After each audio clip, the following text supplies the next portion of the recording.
morning, good morning, good morning. And thank you for joining me on another episode of the Roundtable Talk Show. I am your host, Sharifa Hardy. And once again, I have brought together a very eclectic group of individuals.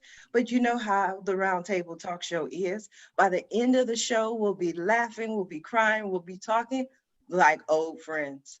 So I'm going to go ahead and introduce our first guest. But before I do that, I'm going to ask you to do what I always ask you to do, and that is to go out and be an evangelist for the show. I need you to tweet someone, text someone, email somebody, inbox somebody, walk across the street to your neighbors. That one right there, you see watering the lawn. It's not time to water the lawn. It's time to watch the Roundtable Talk Show.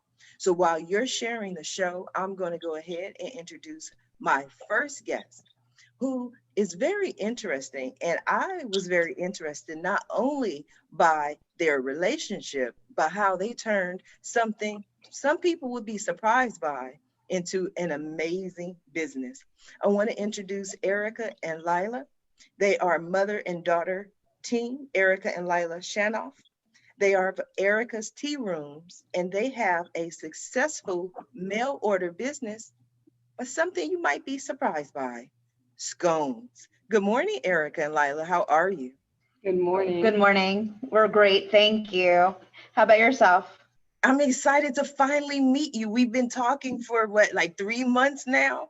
Probably. It seems like that. Maybe even a little bit, probably shorter than that, but it seems like forever. Yes, because it had to be longer than that because you were on the October 9th and 10th Powered by Purpose 2-day teleconference. So, Yes, we were. that was, and then we've been talking before that. Tell us a little bit about who you are and what you do. So I am Erika Shanoff, and with my mother, Lila, she is our head sconista, and I am a tea sommelier. And for the past 7 years, we have been the owners of Erika's Tea Room in Clearmont, Florida, where we serve a traditional high tea experience like you might have anywhere that you're traveling around the world. And over the last year, we have started shipping our scones nationwide. So I always say that I'm the brains and she's the brawn because I come up with the creative flavors and she makes them happen. So Erika says, Mom, can you make this type of scone? And I said, sure, I can. So just this morning, we've been in the store for a couple hours. We're getting ready to ship some orders.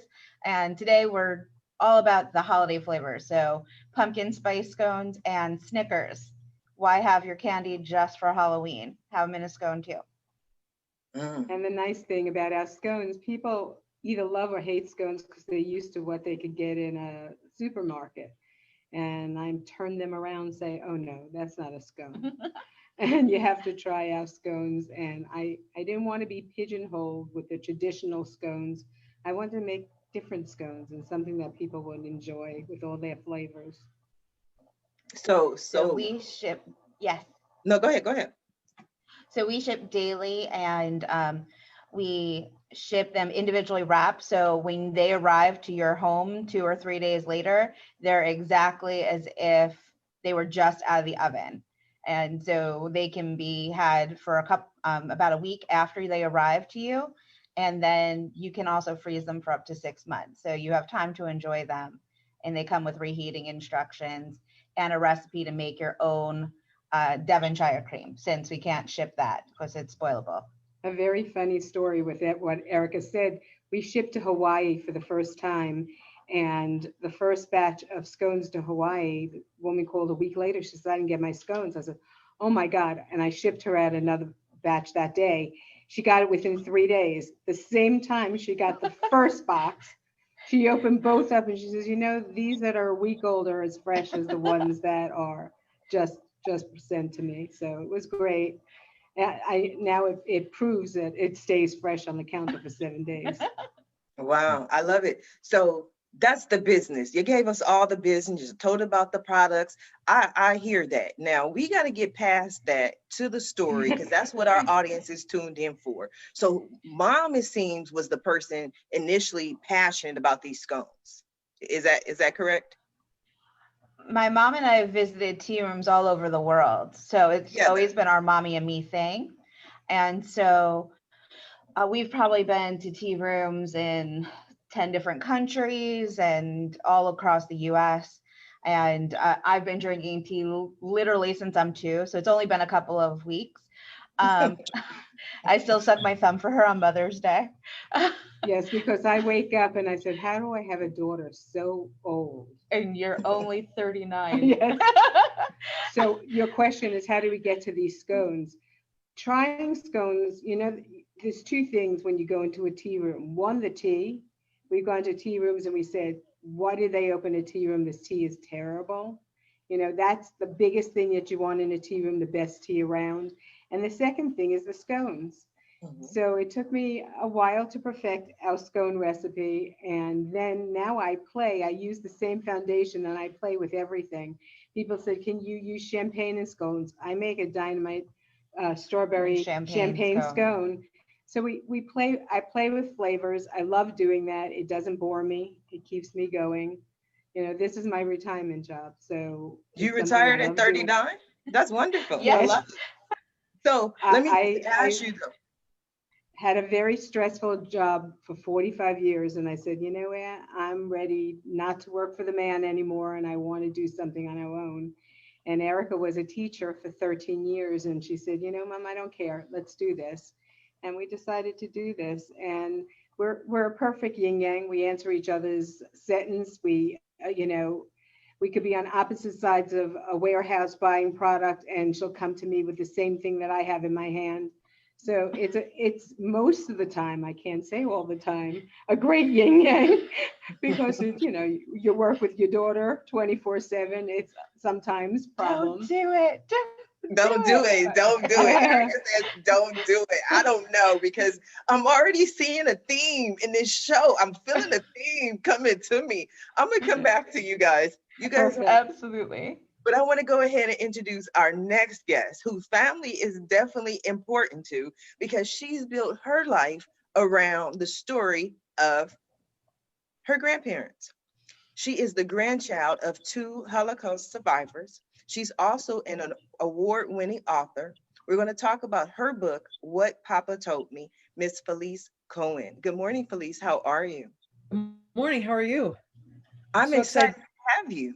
Yeah, first I have to say, I don't know how anybody could have a scone on their counter for 7 days. It wouldn't last. I would eat them all like immediately. So that was pretty funny, but yeah, no, I'm excited to be here with this eclectic group. And, you know, I wish I had a scone in front of me to start, but I have so many questions about that. We can fix that later. I'm pretty sure we can get you a scone or two because this is a mail order business. We'll get you some scones. I'll be ordering for sure. You know, I love that the mother and daughter working together. Growing up, you know, I would watch my grandmother bake all the things that she cooked. And it's interesting when I worked on the book with my grandfather about his life in the Holocaust before and during and after, we'd be talking so much about starvation and how hungry he was for 5 years on all those camps.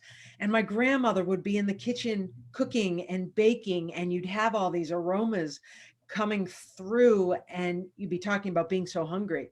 So, you know, food is so important in our lives, obviously, and to do it together. You know, I worked with my grandfather for 18 years telling his story, and I never thought it was really going to be a book. It was just something we worked on while I kind of had other jobs and my careers. And my dream was to write this for him.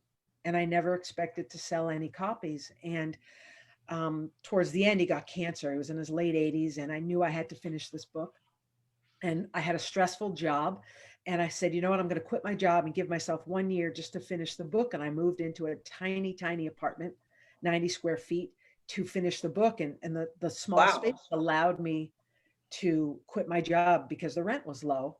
Mm-hmm. And I was still working on the side as a professional organizer, but a video of my tiny apartment went viral at the same time that my grandfather's book came out, and the book started to sell around the world. Wow. It really validated for my grandfather. He was in his early 90s by this point, and he and I would tour together and speak. And he had never spoken, 70 years, he had never spoken about what he went through. and the Holocaust. And it really just kind of affirmed for him that he had survived for a reason. So it kind of felt like everything worked out for a reason.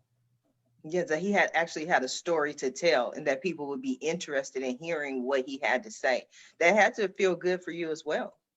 It did. I thought I was writing this as a gift for him. At first, I thought I was just going to make copies of Kinko's and hand them out to the family. I had no idea it would really be a gift for me. I've spoken around the country. I've spoken to almost 20,000 people about my grandfather's story and about writing it. And, I live in Manhattan, and when I speak in schools in the Bronx and Brooklyn, these kids, their parents and their grandparents are from all these countries.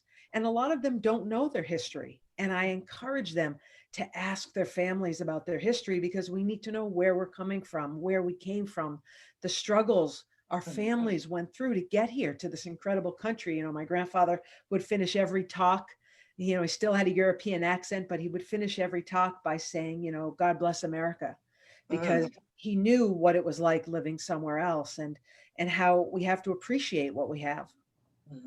Absolutely. Now, I have a dear friend of mine. I always talk about her on my social media and everybody, Mrs. Sally Martin. She will be 99 in December. And so she's always talking about how she doesn't know technology. She doesn't use technology, but she's so funny, so hilarious. So one day I asked her, I'm like, Mrs. Martin, can I interview you? She's like, you can interview me if you write the questions and write the answers. And I was like, I got to write the questions and the answers? She was like, yes. She was like, why am I doing this interview? I'm like, it's for your grandchildren. They may want to see you. And I said, what is it? What advice, what words would you give the world, if you could leave them with anything? So that's what we're working on. So in what Papa told me, were there any words of advice, or if he could tell the world anything that we should know? Sure. There's so much, and kids would ask him so many questions. And I think for him, his story is about hope. For 5 years, he was in 8 different camps. He saw family killed. He was hungry every day. He just saw this horror for years and years, but he believed that one day he would survive and have a family and be able to go on with his life and have more children and family to replace. And it was just about hope. And as tough as the book can be in sections, it's about believing and hoping. And I think as we go through this horrible time that we're in with COVID and fear and anxiety, that we have to believe that we can get through this. And I bet Mrs. Martin would say the same thing. In 100 years, what has she seen? And, there are days where you get up and you're like, okay, you got to do this again. You got to make the scones. You got to come up with music. You have to kind of come up with energy and keep going and want to succeed. And you have to push yourself. And I think it's about what inspires you, what motivates you to keep going, and believing that we'll get through this and that will be okay. Yes. And a lot of times that's family. So I'm going to come back to you, but I want to go ahead and introduce our next guest. And they are a husband and wife team. So like I said, our theme today just seems to be family. We have Danny Joe Williams and TL Williams. We're going to talk about their debut album. But before we do that, we're going to talk about their incredible story. Good morning. How are you? Morning. Morning. Thank you for having us. This is amazing. So yeah, I'm Danny Joe. I'm TL Williams, and we're Ruby Gold Smoke. Thank you for having us. You are so welcome. The first thing that I read in your bio, we got to the music, and one of the things I always talk about is I'm one of those people that I read through and I look for something that's different, something that's unique, because people always want to say, I sell shoes, I sell this, I help people with marketing. I'm like, yeah, but what's the story? And the first thing that stood out is you were like, from the first time we met, we knew that we were supposed to do something together. Yes. It's funny because we met, both of us were working. He was a solo artist first, and I started off as a choreographer for another artist. So I have a really huge dance background. And so backstage we were at the same show, and he was headlining with Erika Campbell, and I was coming up next with another artist. And I was just, this is my first time seeing him perform. And backstage afterwards, I was just like, oh God, you were so amazing. You were so great. And he's like, you want to take a photo? And I'm like, yeah. He takes the photo and he says to me, what's your number so I can text it to you? So that's how he got my number. And so, but just being together, we knew that we were supposed to do something together because of our energy, as well as just our interests. We were both into music, both into entertainment, performance. And so it was just, we knew it. I remember we started dating, and I'm just scooting forward for dramatic effect. That was I remember I was spellbound. I'm like, this must be good because he's coming up. You gotta adjust. You got to come in like that, So I remember when we were first dating, she asked me, she was like, what are you building? And I was like, wow, that's a heavy question. Men don't get asked that on the, within the first year of dating. And I told her, I wanted to start my own label. I wanted to start my own school. These are some of the things that I said in response. And it's just amazing how, like I say in the Bible, when you find your good thing, how much that changes your life and cultivates your life. Fast forward 6 years of being together, 4 years of marriage. We have these things. Quiet Kingdom Recordings is the label. With this film division, we have Symphony of Change Incorporated, which is a arts nonprofit organization dedicated to restoring music programs and dance programs in schools around the nation. Of course, Ruby Gold Smoke, and our debut album, Revolutionary Love, is actually dropping on November 19th. That's the first time we've actually set the date. First time we said that. You have the so you got the exclusive, Sharika. Yeah, I love exclusives. That's what we do here. Boom. In your face. Yeah. I love you guys' energy. That is so cool. And you were talking about the story, and she was just smiling. I'm just watching her smile. She's just like, yeah. So this is what I want to know. This is for you, Dendria. If he would have given you a different answer to what is he building, what would you have done? So this is something that I was really big on. I was really big on getting, if I was going to date someone, they had to be building something, because I'm building something.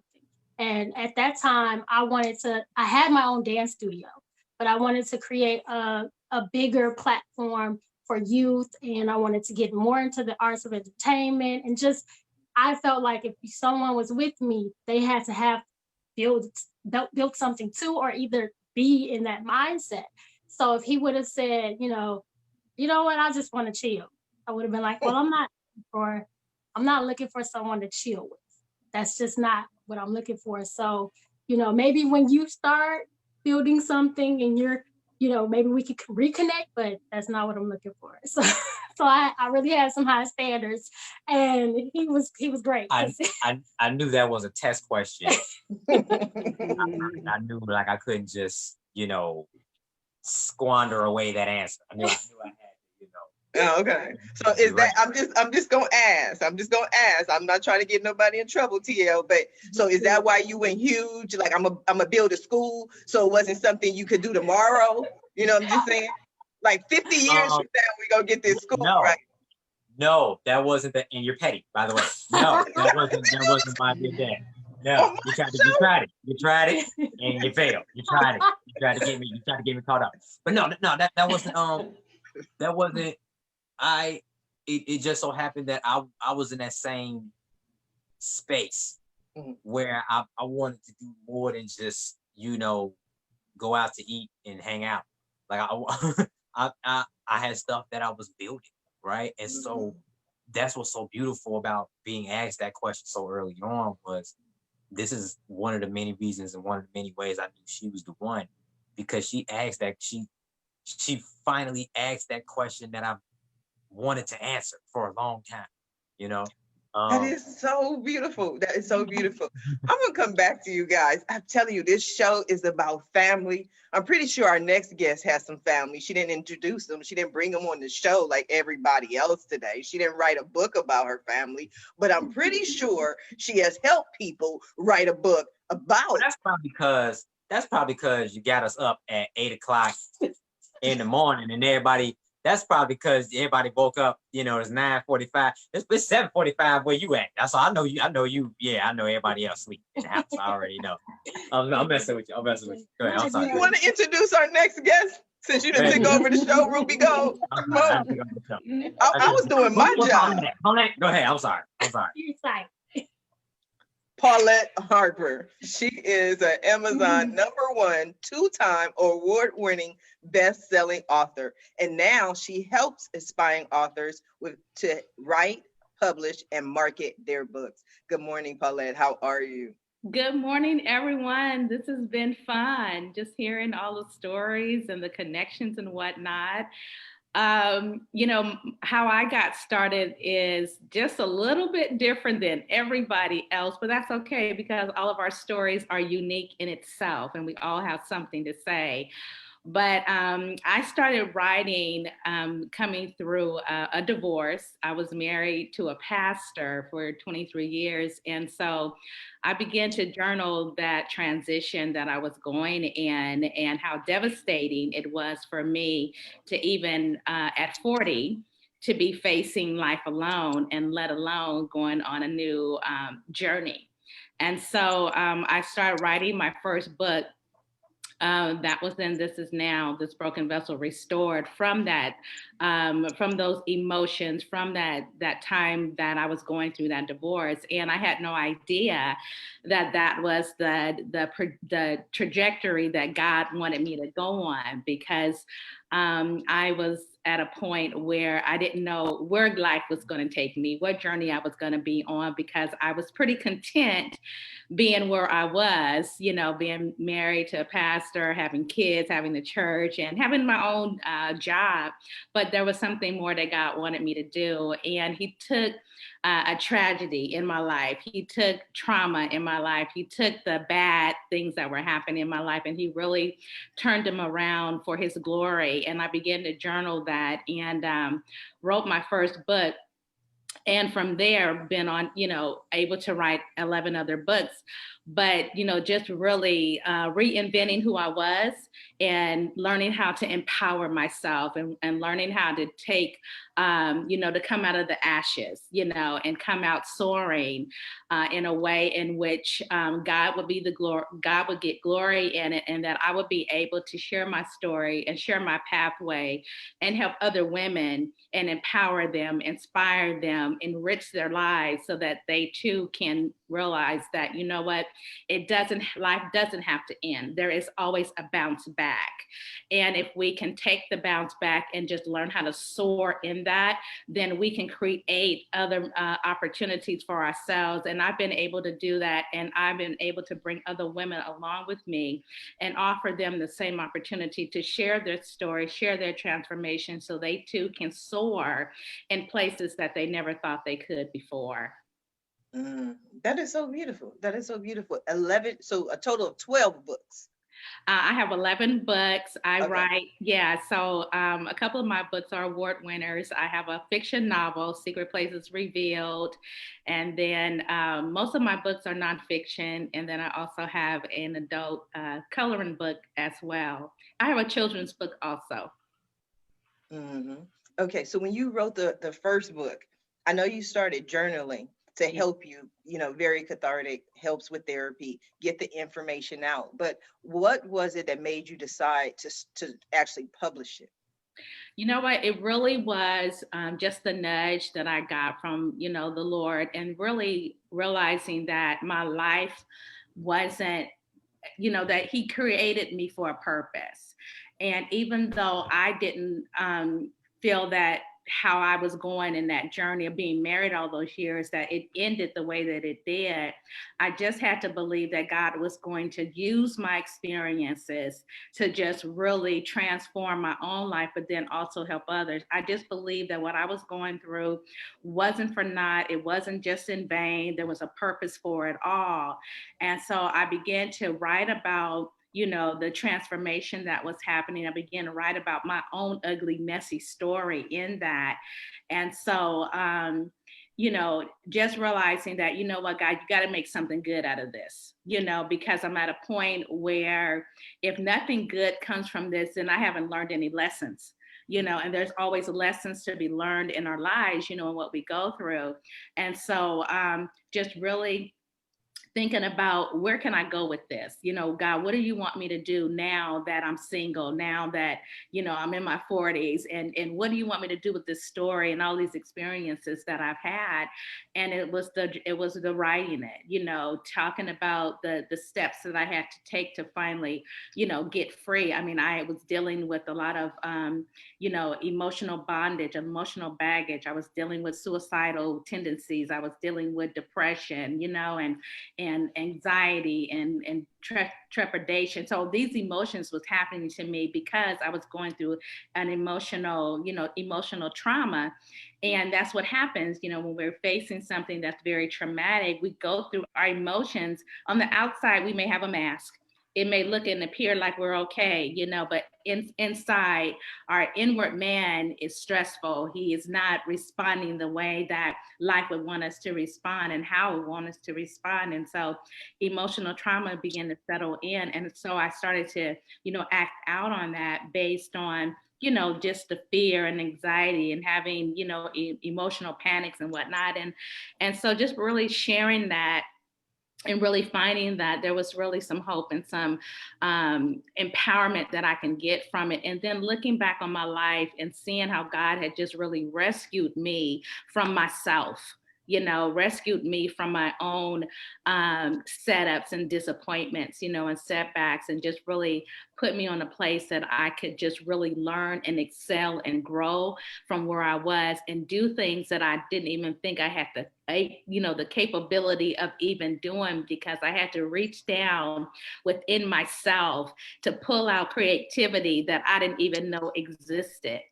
Yes, it's kind of similar to what Felice was saying, and how her plan wasn't to make money or to sell 1 million books. It was just a gift to tell this story. I'm pretty sure, Felice, you can relate to a lot of what Paulette was saying.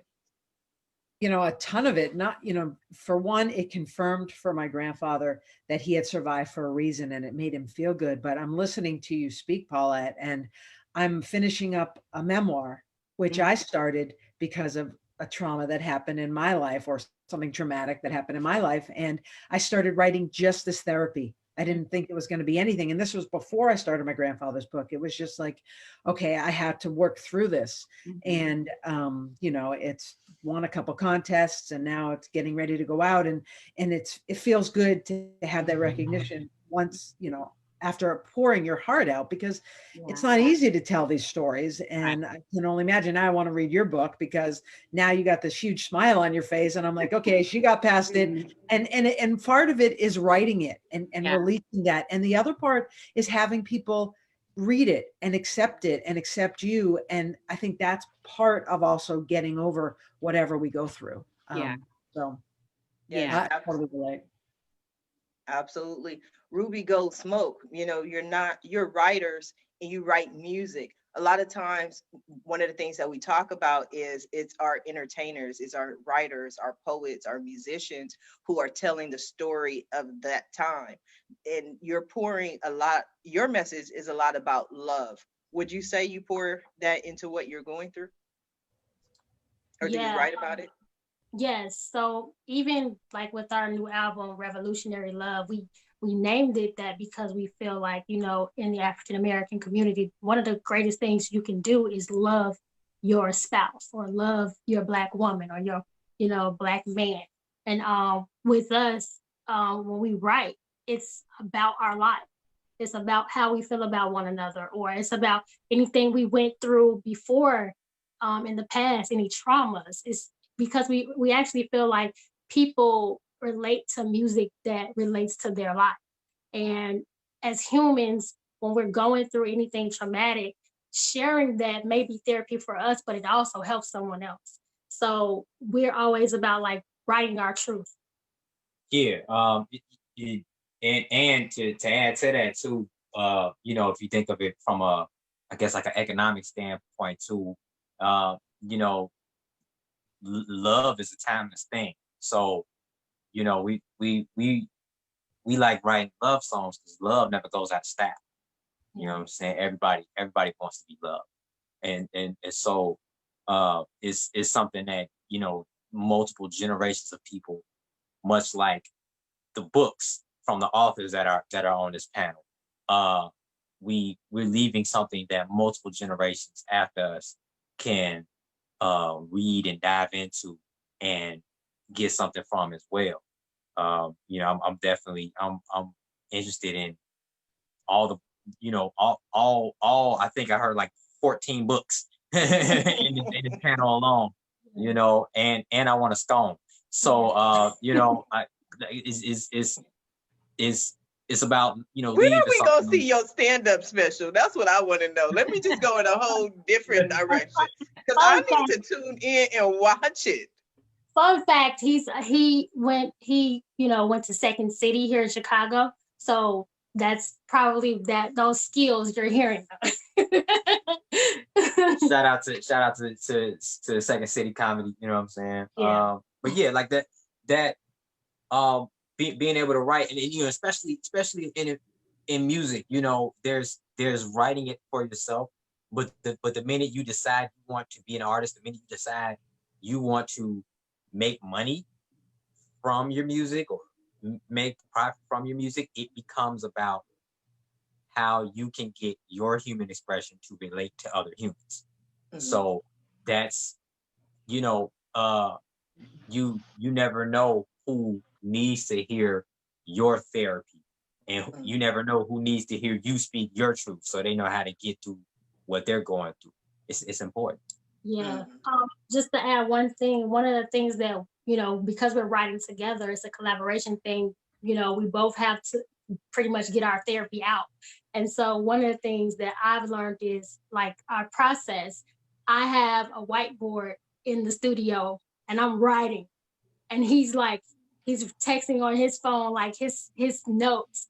And then we bring them together and it's like, oh my God, yes, you know? And so collaborating, I didn't know that it was going to bring so much out of us, you know, being able to collaborate when we write. Because before this, I was a journaler. I always journal.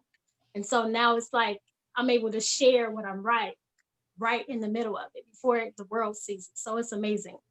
Mm-hmm. That's beautiful. We're talking about collaboration. We have Erika and Lila with us.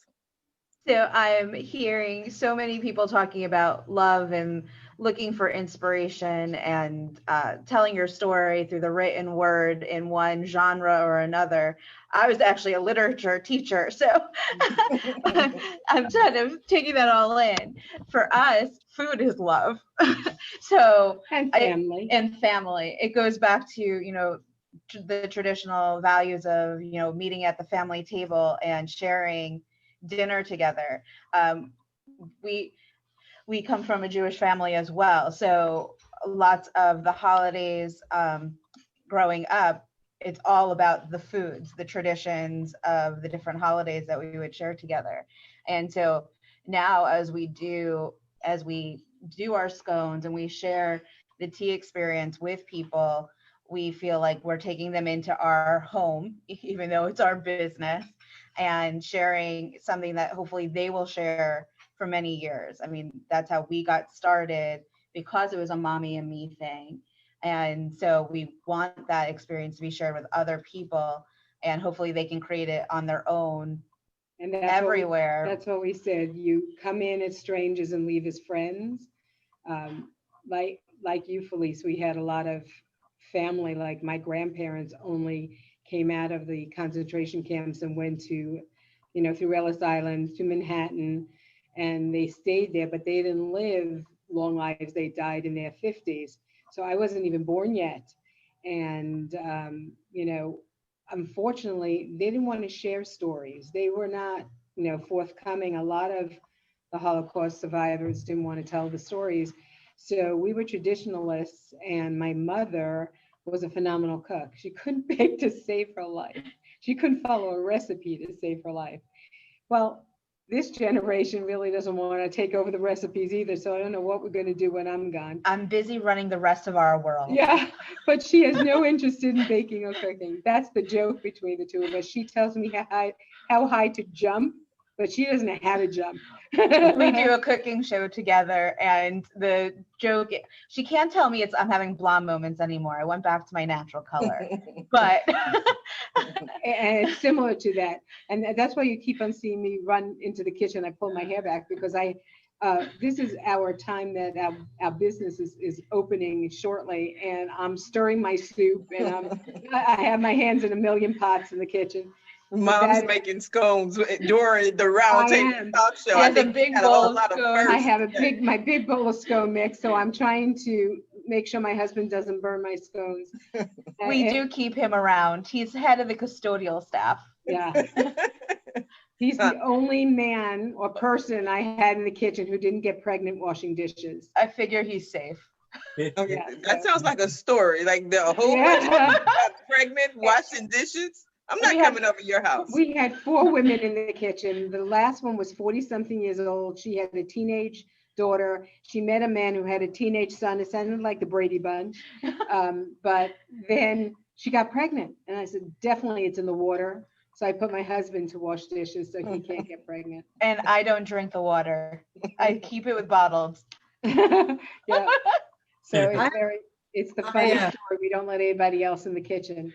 But I mirrored the kitchen here, very similar to my kitchen at home. It's very homey, the place. It's not a huge, we don't have a huge tea room. It has 10 tables. But this is what I wanted to do. I wanted to cook. It's our tradition to cook for people.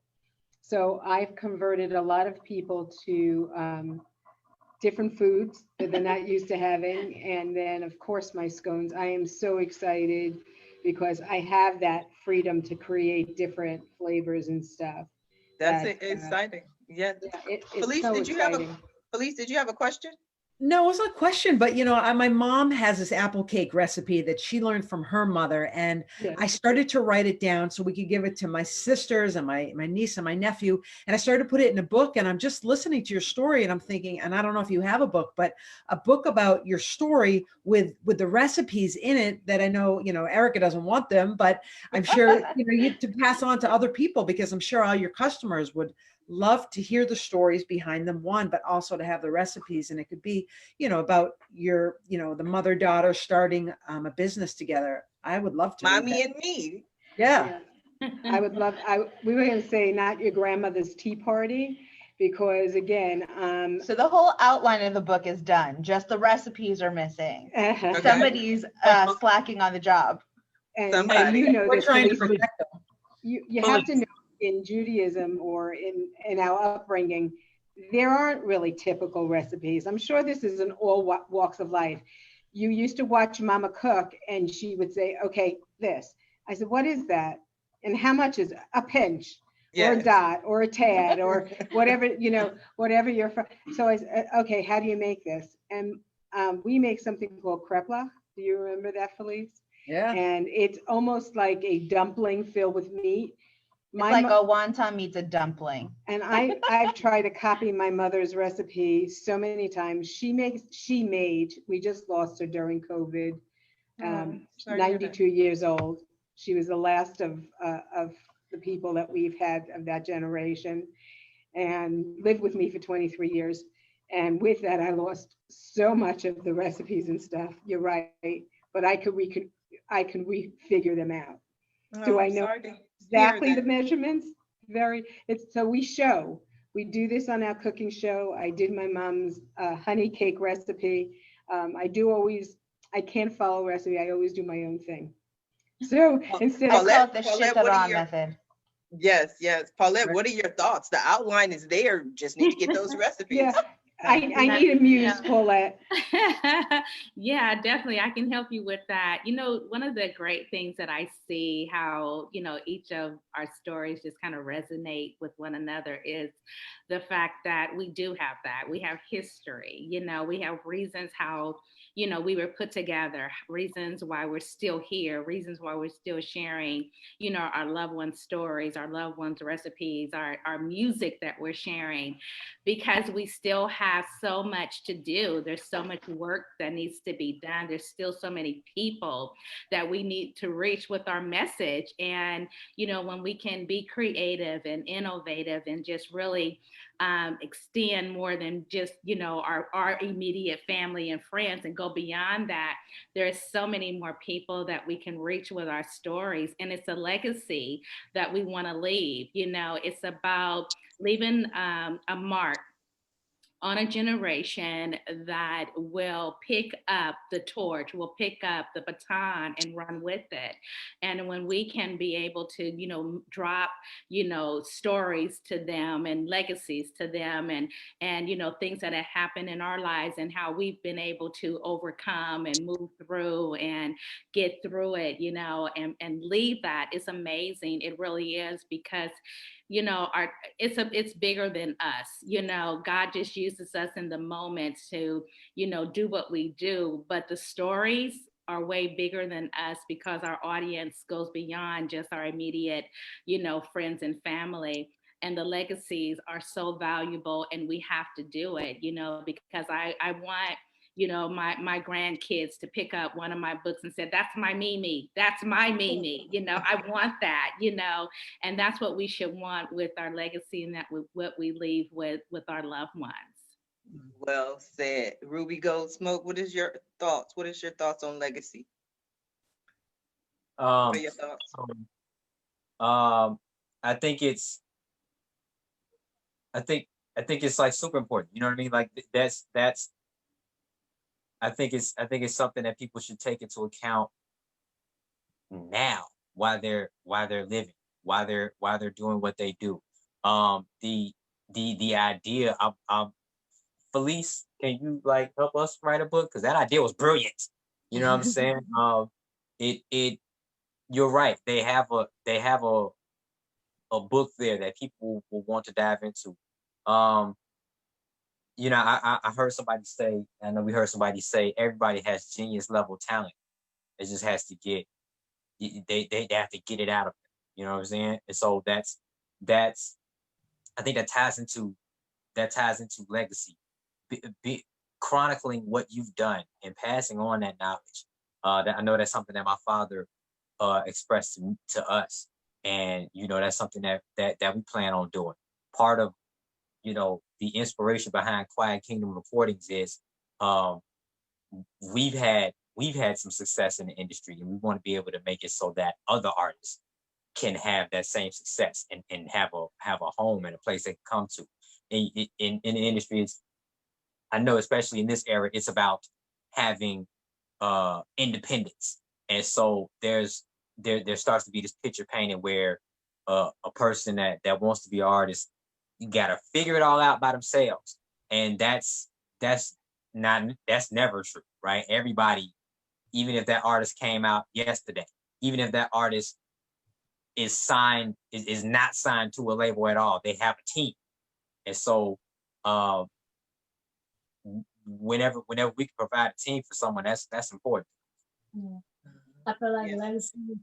I feel like legacy is everything. You know, whenever you can pass something down, because you know, passing something down shows us how something was done, ways we can do it better. You know, just everything. And when you're building something, you want to be able to pass it down so that your children and their children's children don't have to struggle through something. So you know, I'm really happy for us because we're able to build. We don't have any kids yet, so this is our time to create a legacy, you know, for our future children and and our grandchildren and everybody. So, you know, legacy is really big.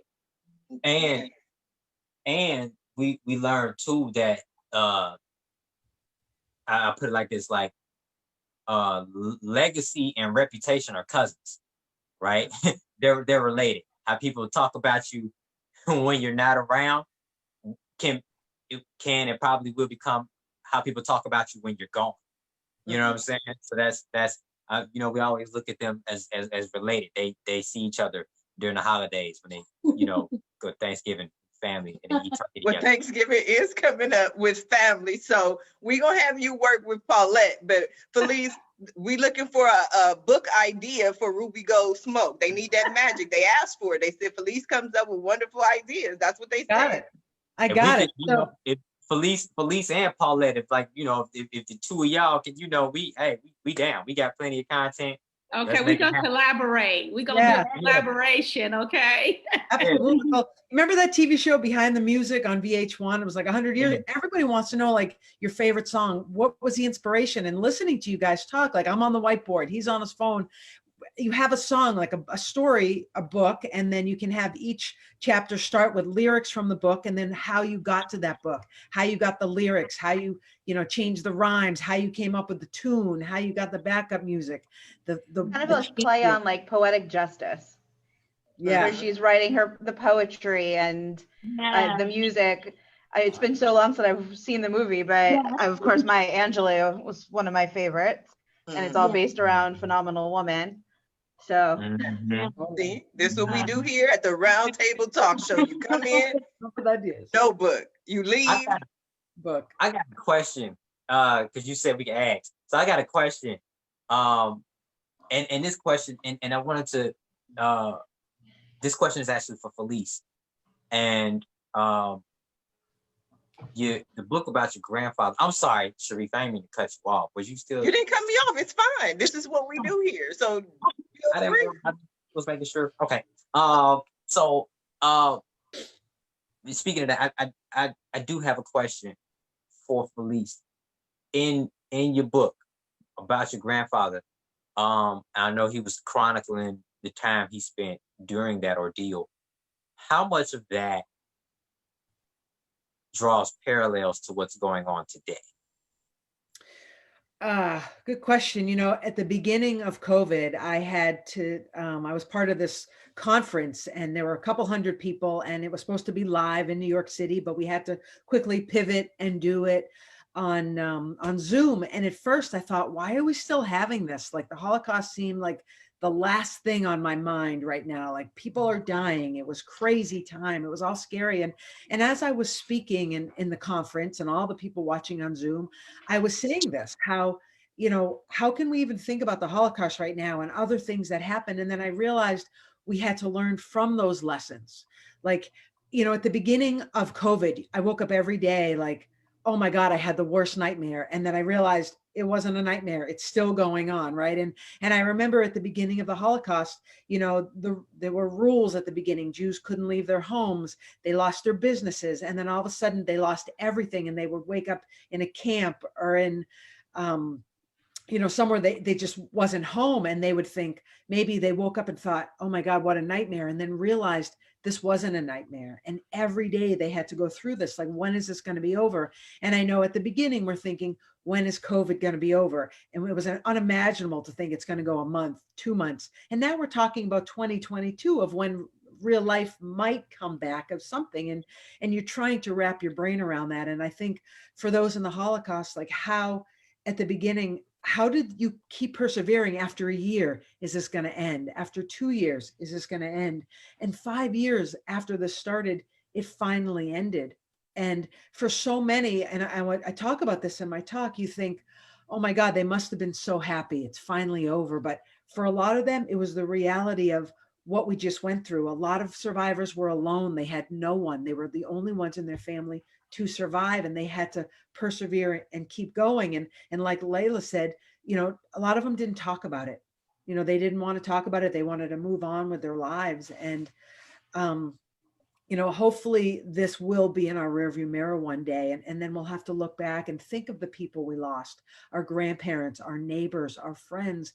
And it's almost like it's hard to even mourn right now because we're all in mourning for so much that we have lost. I mean, you can't compare it to lives lost, but, you know, theater and and interaction and hugging and seeing our family, it's tough. And I think the one thing I think it helps is that we're all in this together, and we can come together and on Zoom and sit distance from each other. And really it's really all we have right now. And it's so important. Mm, Did mm. I answer your question? It did. It did. It did. Thank you. Yeah. You're welcome. Yeah. Did you have any other questions for the panel? So yeah. so I heard Paulette say she wrote an adult coloring book, right? Mhm. I know you had 11 books that you've written so far, and what has inspired an adult coloring book? Like, that's pretty like unique. Because we're Yeah. intrigued. Okay, so what really inspired me was I really was looking at the trend and where we were going as writers and what new things I could create to connect with people who like to color. And so I started looking at, okay, what can I create as far as a coloring book? I knew that I wasn't going to create one for kids because I had a children's book, and I wanted to create something that's for adults that has scriptures in it, and that's why it's called the Scriptures in Color. And so I wanted to just really be more creative and reach another audience of people who may not have read my nonfiction books, my novels, but they'll pick up a coloring book, you know. And so I really wanted to do that, and this is actually the book, Oh, the Scriptures in Color. Yeah, Scriptures in Color.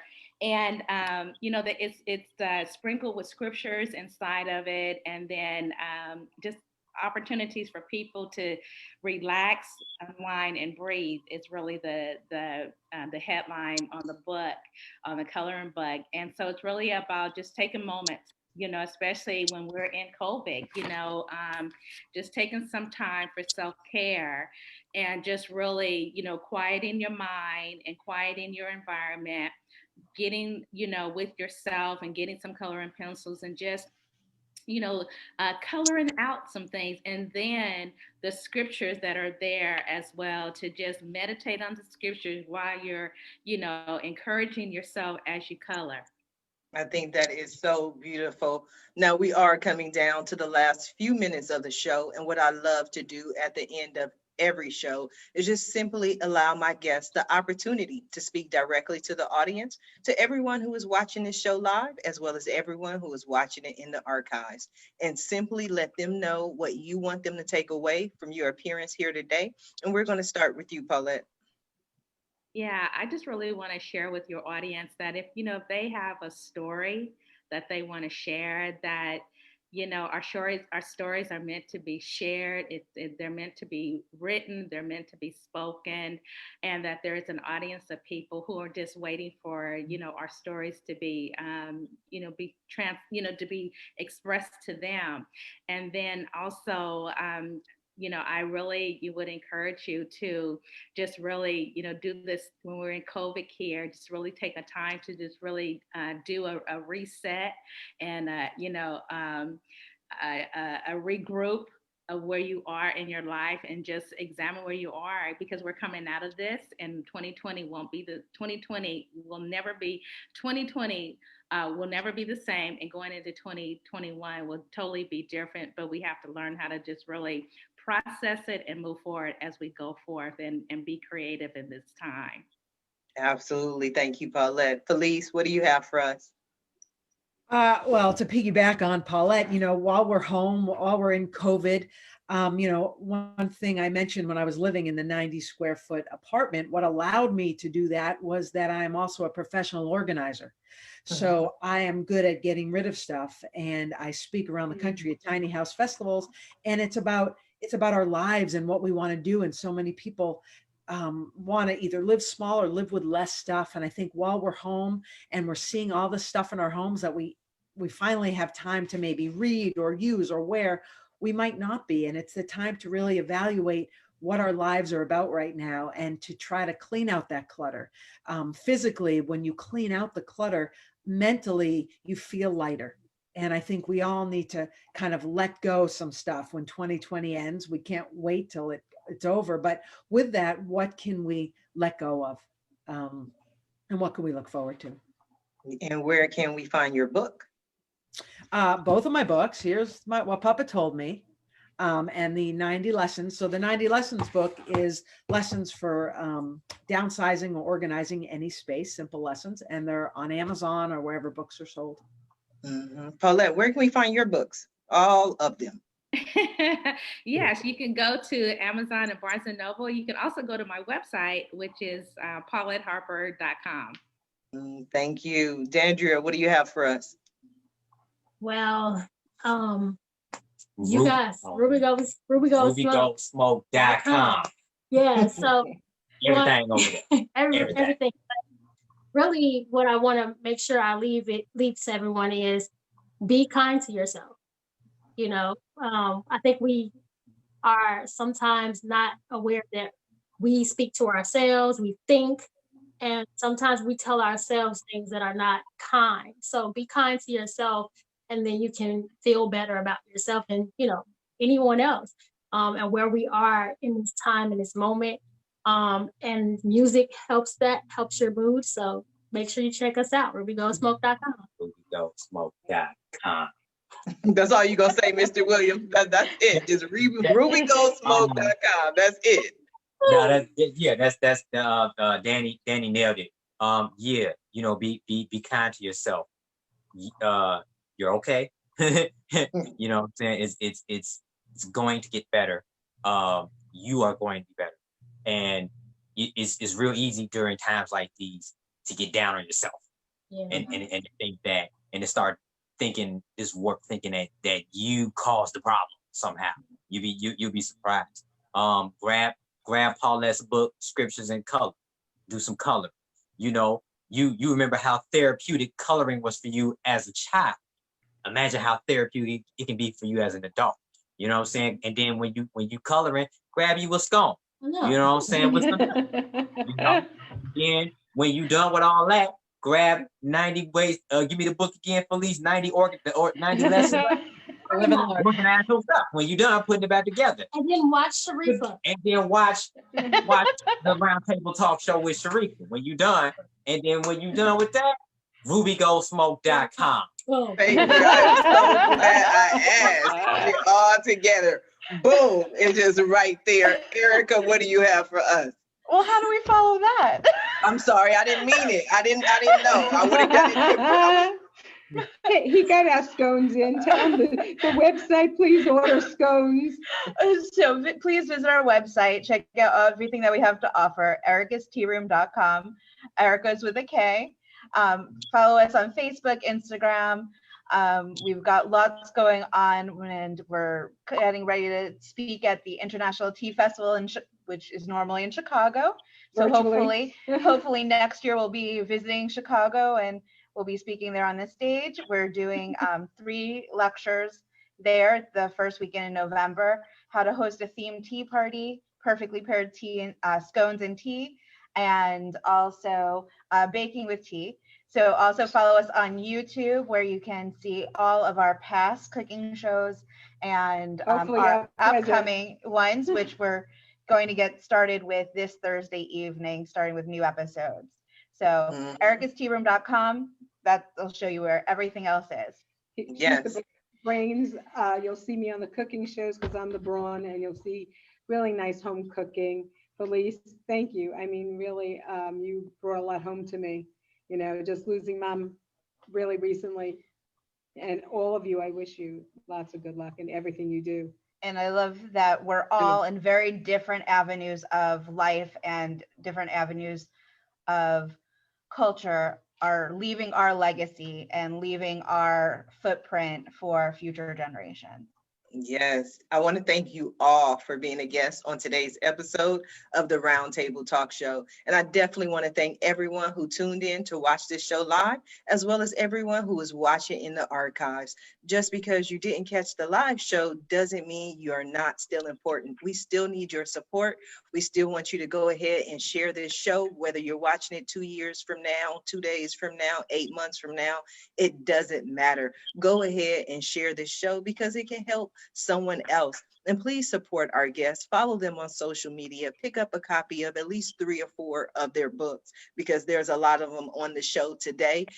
Visit their website, send them a message, and when you contact them, please let them know Sharifa Hardy says hi. And if you're looking for more ways that I can help your business, or maybe you want to pick up your tickets to my next 2-day teleconference, A New Year, New You, which is December 29th and 30th, or maybe you want to find out about being a guest on the Roundtable Talk Show, please visit my website at ashsharifa.com. Until tomorrow at the same time, the same place, everyone have a safe and a blessed day. Bye now.